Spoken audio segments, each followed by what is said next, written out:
with Noah was a covenant. There was no blood. Sir.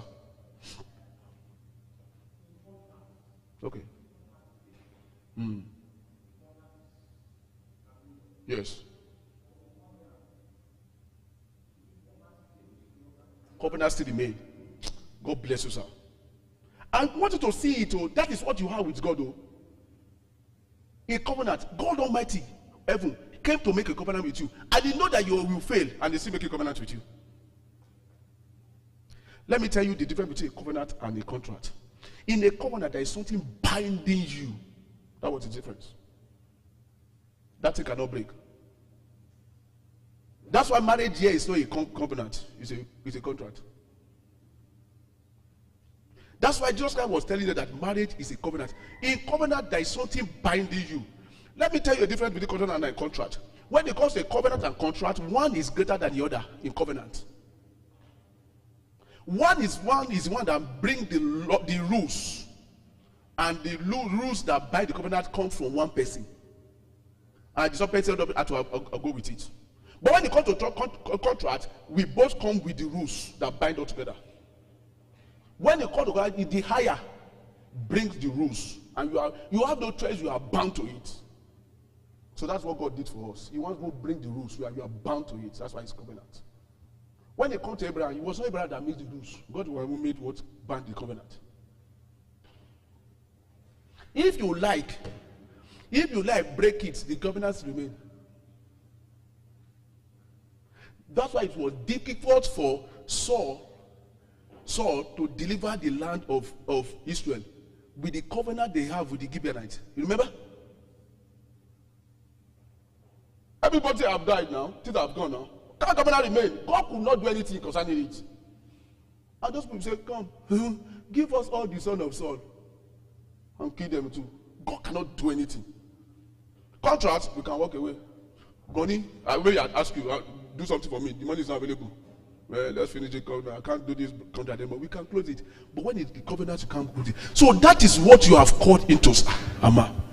You are called into a covenant. And in this journey of the covenant, one of the attack of the enemy, of the devil, is your faith. Don't forget. It will attack your faith with everything around you. Can I tell you something? You might even use your pastor to attack your faith. I'm telling you.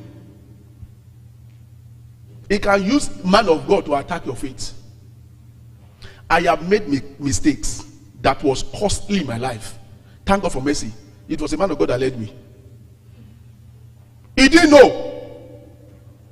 He introduced me to something, and that thing will almost destroy my life. He didn't know. He thought he used me to go and help a situation, and that will almost destroy my life. I'm telling you, almost destroy my life.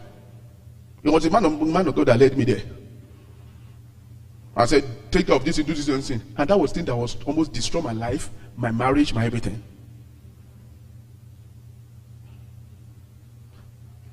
So that's why I'm asking you, do you know what saved me? What brought me out? My love for God. Because faith was gone. I tell you, I open my heart to tell you this morning, I almost want to leave the ministry, everything. My wife is here. I wanted to leave my faith. That God, why did I find myself in this mess?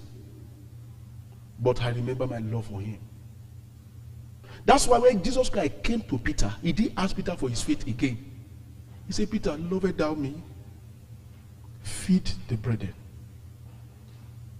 The Bible told us in Psalm 91 that everything that you are asking for to stay in the guard of God, he said, because thou hast set your love upon me, then I will deliver you. Then I will set you on high because you have known my name. What delivered David was his love for God. When the chiefs were down, God knows the heart. God knows the heart that David had for him. That's why David can say, I will not give to God anything that will not cost me. That David will sleep in a house where there is air condition, make with gold. You say, how can my God sleep in a tent and stay in the house? That is love for God. How will David say, I will not kill an anointed man? When he have the opportunity to cut his head, he said, because it's an anointed, I won't call it. That is the love for God. How can God say, David, you can't do it for me because I have blood? He said, but yet I will make provision for everything that they will need to do it. That is the love of God. How can a man become a king and now leave the whole city and now go to Ludiba? He said, they go and find a man that will bless in the house of Saul for Jonathan's sake. That is the love of God. Some of us will forget somebody that has helped you a long time ago. Some of you live with somebody that you came here, you became an enemy together. Forgetting one day you ate the person's food. Where is the love of God?